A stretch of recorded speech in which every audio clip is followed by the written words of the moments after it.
ಎಲ್ರಿಗೂ ನಮಸ್ಕಾರ. ಇದು ನನ್ನ ಮೊದಲನೇ ವಿಡಿಯೋ. ನಾನು ದೇವರ ಇಚ್ಛೆಯಿಂದ, ರಾಯರ ಇಚ್ಛೆಯಿಂದ, ರಾಯರ ಭಕ್ತೆಯಾದ ನಾನು ಗುರುವಾರ ವ್ರತ ಮಾಡುವ ಬಗ್ಗೆ ತಿಳಿಸ್ಕೊಡ್ತಾ ಇದ್ದೀನಿ. ಅದು ಯಾವ ವ್ರತಕ್ಕಾಗಿ ಅಂದರೆ ಸಂತಾನ ಭಾಗ್ಯಕ್ಕಾಗಿ 9 ಗುರುವಾರ ವ್ರತ ಮಾಡುವ ವಿಧಾನ. ಗುರುವಾರನೇ ಈ ವ್ರತನ ಸ್ಟಾರ್ಟ್ ಮಾಡಬೇಕಾಗತ್ತೆ.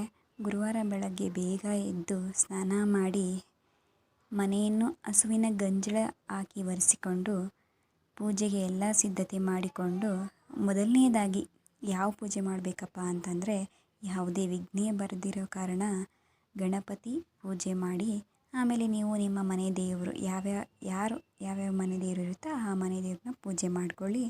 ಆಮೇಲೆ ರಾಯರನ್ನ ಪೂಜೆ ಮಾಡಬೇಕು. ಪೂಜೆ ಮಾಡೋಕ್ಕೆ ಮೊದಲು ಮುಡುಪನ್ನ ಹೇಗೆ ಕಟ್ಟಬೇಕು ಅಂತ ತಿಳಿಸ್ಕೊಡ್ತೇನೆ. ಒಂದು ಬಿಳಿ ಬಟ್ಟೆನ ತಗೊಳ್ಳಿ. ಒಂದು ಬಿಳಿ ಬಟ್ಟೆ ಒಂದು ಅರಿಶಿಣದ ಬಟ್ಟೆ. ಬಿಳಿ ಬಟ್ಟೆ ತಗೊಂಡು ಅದಕ್ಕೆ ಒಂದು ಸ್ವಲ್ಪ ಅರಿಶಿನ ಹಾಕಿ ಹಳದಿ ಕಲರ್ ಬಟ್ಟೆನ ಮಾಡ್ಕೊಳ್ಳಿ. ಅದಕ್ಕೆ ಒಂದು ತಟ್ಟೆ ಮೇಲೆ ಇಟ್ಕೊಂಡು ಅದಕ್ಕೆ ಒಂದು ಸ್ವಲ್ಪ ಹೂವು, ಒಂದು ಸ್ವಲ್ಪ ಅರಿಶಿನ, ಕುಂಕುಮ, ಅಕ್ಷತೆ, ಕಾಳು ಹಾಕಿ 21 ರೂಪಾಯಿ ಇಡಬೇಕು. ಕಾಯಿನ್ಸೇ ಇಡಬೇಕು. 21 ರೂಪಾಯಿ. 21 ರೂಪಾಯಿ ಇಟ್ಟು ಪೂಜೆ ಮಾಡಿ. 3 ಗಂಟೆನ ಹಾಕಿ ಅಲ್ಲೇ ಇಟ್ಟು ರಾಯರ ಮುಂದೆ ಪೂಜೆ ಮಾಡಿ. ಇಷ್ಟೊತ್ತು ಹೇಗೆ ಮುಡುಪನ್ನ ಕಟ್ಟಬೇಕು ಅಂತ ತಿಳಿಸ್ಕೊಟ್ಟೆ. ಇವಾಗ ಹೇಗೆ ರಾಯರ ಪೂಜೆ ಮಾಡುವ ವಿಧಾನ ಅಂತ ತಿಳಿಸ್ಕೊಡ್ತೀನಿ. ಈ ಪೂಜೆನ ಗುರುವಾರ ಬ್ರಾಹ್ಮಿ ಮುಹೂರ್ತದಲ್ಲಿ ಅಂದರೆ 4 ಗಂಟೆಯಿಂದ 5-5:15 ಗಂಟೆ ಒಳಗಡೆ ಪೂಜೆ ಮುಗಿಸಿರಬೇಕು. ರಾಯರಿಗೆ ಮೊದಲು ಒಂದು ಬಟ್ಟೆಯನ್ನು ತಗೊಂಡು ರಾಯರ ಫೋಟೋವನ್ನು ಒರೆಸ್ಕೊಂಡು ಅದಕ್ಕೆ ಗಂಧ ಹಚ್ಚಿ. ಗಂಧ ಅಂದರೆ ನಮ್ಮ ರಾಯರಿಗೆ ತುಂಬ ಪ್ರಿಯ.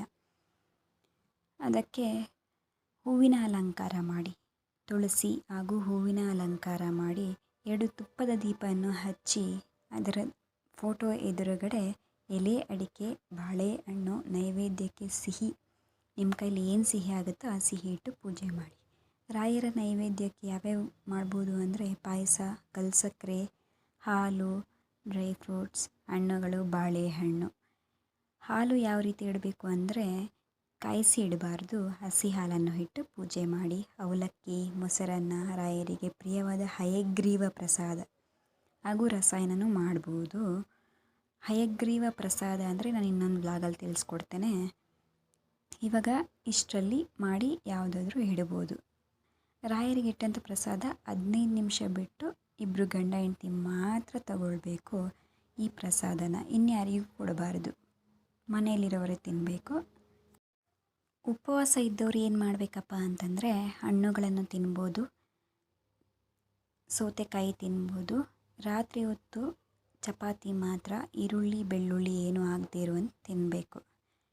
ಇವಾಗ 9 ಗುರುವಾರ ಮುಡುಪು ಕಟ್ಟಿ ಪೂಜೆ ಮಾಡಿರ್ತೀರ. ಯಾರ್ಯಾರ್ದು 9 ಗುರುವಾರ ಮುಡುಪು ಕಟ್ಟಿ ಪೂಜೆ ಮಾಡಿರ್ತೀರೋ ಅವರು ನಿಮ್ಮ ಕೋರಿಕೆ ನೆರವೇರಿದ ಮೇಲೆ ಮಾತ್ರ ಮಂತ್ರಾಲಯಕ್ಕೆ ಹೋಗಿ ಅಲ್ಲಿ ಹುಂಡಿಗೆ ಹಾಕಿ ಬರಬೇಕು. ನಿಮ್ಮ ಕೋರಿಕೆ ನೆರವೇರಿಲ್ಲ ಅಂದರೆ ಹುಂಡಿಗೆ ಹಾಕುವ ಅವಶ್ಯಕತೆ ಇಲ್ಲ. ನಿಮ್ಮ ಕೋರಿಕೆ 1 ವರ್ಷಕ್ಕೆ ಒಳಗಡೆ ನೆರವೇರುತ್ತೆ. ಸಮಯ ತೆಗೆದುಕೊಳ್ಳುತ್ತೆ. ಆಗ ನೀವು ವೆಯ್ಟ್ ಮಾಡಬೇಕು. ಹಾಗೂ ಒಂದೇ ವಿಚಾರಕ್ಕೆ ಮುಡುಪನ್ನ ಕಟ್ಟಬೇಕು. ಆ ವಿಚಾರ ನೆರವೇರಿದಾದ್ಮೇಲೆ ಬೇಕಾದರೆ ಇನ್ನೊಂದು ಮುಡುಪನ್ನ ಕಟ್ಬೋದು. ಕೊನೆಯದಾಗಿ ಏನಪ್ಪ ಹೇಳೋದು ಅಂತಂದರೆ, ಬೆಳಗ್ಗೆ ಪೂಜೆ ಮುಗಿಸಿದಾದ್ಮೇಲೆ 108 ಬಾರಿ ಓಂ ಶ್ರೀ ರಾಘವೇಂದ್ರಾಯ ನಮಃ ಅಂತ ನಾಮಲೇಖನ ಬರಿಬೇಕು. ಸಾಯಂಕಾಲನೂ ಕೂಡ ಬರಿಬೋದು, ತೊಂದರೆ ಇಲ್ಲ. ಇವಾಗ ಪೂಜೆ ನಿಯಮಗಳನ್ನು ತಿಳ್ಕೊಳ್ಳೋಣ. ಪೂಜೆ ಮಾಡೋರು 3 ತಿಂಗಳು ಮಾಂಸಾಹಾರ ಸೇವಿಸಬಾರ್ದು. 3 ತಿಂಗಳು ಅಂತಂದರೆ ಬರೀ ಗುರುವಾರನ ಅಂತ ಕೇಳ್ತೀರಾ? ಅಲ್ಲ, 3 ತಿಂಗಳು ಸೇವಿಸಬಾರ್ದು. ಯಾರು ಪೂಜೆ ಮಾಡ್ತಾಯಿರ್ತಾರೋ ಅವರು ಶುದ್ಧವಾದ ಬಟ್ಟೆನ ಹಾಕ್ಕೊಳ್ಬೇಕು. ಪೀರಿಯಡ್ಸ್ ಇದ್ದವಾಗ ಪೂಜೆ ಮಾಡೋಕ್ಕೆ ಹೋಗಬೇಡ್ರಿ. ದೇವ್ರ ಮನೆಗೂ ಹೋಗಬೇಡಿ. ನಿಮ್ಮ ನೆರಳು ಕೂಡ ಸೋಕಬಾರ್ದು. ಹಾಗೆ 5 ದಿನ ಆದಮೇಲೆ ಪೂಜೆ ಮಾಡ್ಕೊಳ್ಳಿ. ಗಂಡ ಹೆಂಡತಿ ಕೂಡ ಸೇರಬಾರ್ದು. ಅದು ಗುರುವಾರ ಮಾತ್ರ ಆಗಿರುತ್ತೆ. ಈ ದಿನ ಪೂಜೆ ಮಾಡುವವರು ಚಾಪೆ ಮೇಲೆ ಮಲ್ಕೊಳ್ಳೋದು ತುಂಬ ಒಳ್ಳೆಯದು. ಈ ನಿಯಮಗಳನ್ನು ಪಾಲಿಸಿದರೆ ನಿಮಗೆ ಖಂಡಿತ ಫಲ ದೊರೆಯುತ್ತದೆ.